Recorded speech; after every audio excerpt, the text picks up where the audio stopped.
sadece. Biz şu şeyi bir alalım, ondan sonra rahat edelim.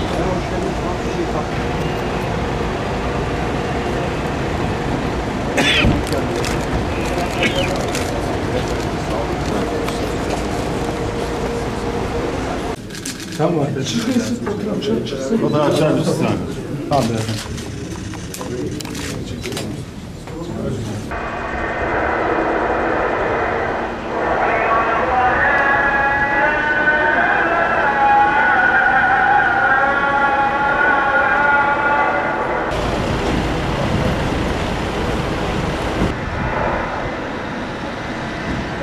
Maalesef yaklaşık 1,5 sene evvel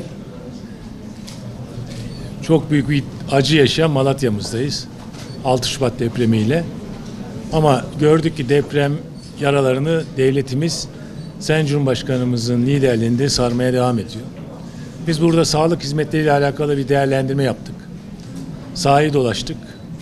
Hocalarımızla, buradaki yönetici arkadaşlarla sağlık hizmetlerinin sorunlarını ve ihtiyaçlarını tespit etmeye çalıştık.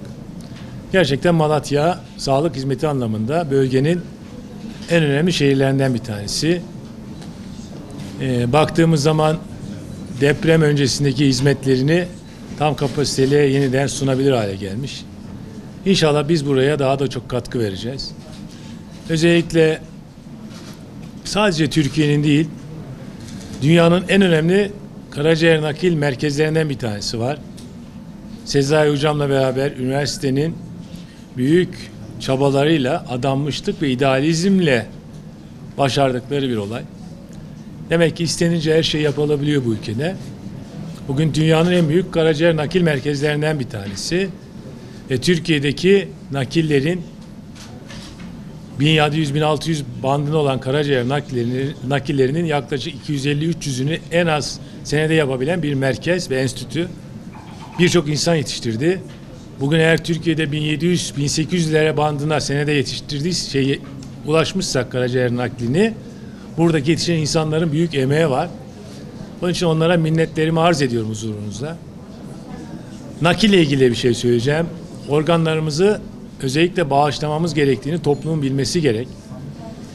Ölülerimizin organlarını toprağa gönderip canlılarımızı maalesef böbreklerini alarak yakınlarını yaşatmaya çalışıyoruz.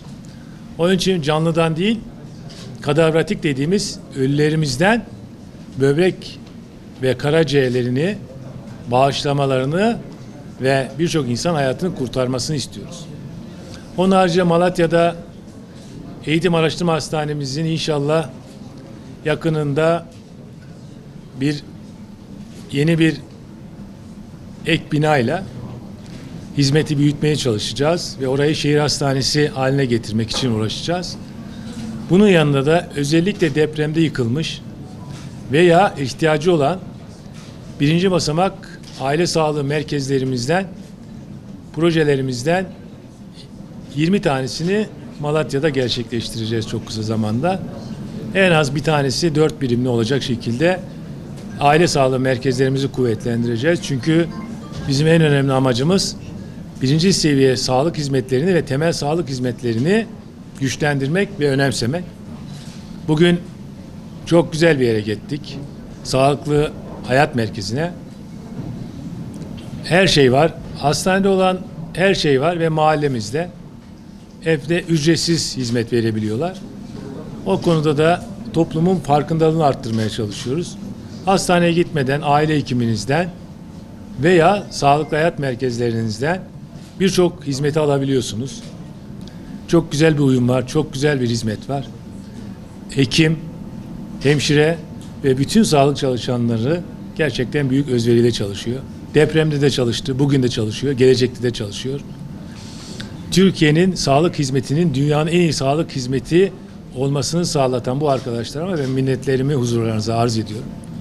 Bunun yanında altyapısıyla, hizmetiyle, özverisiyle sağlık hizmetinin sadece hizmet değil, aynı zamanda bilimini de üretmesini istiyoruz. Teknolojisini de üretmesi için çaba harcıyoruz. İnşallah bunları da başaracağız.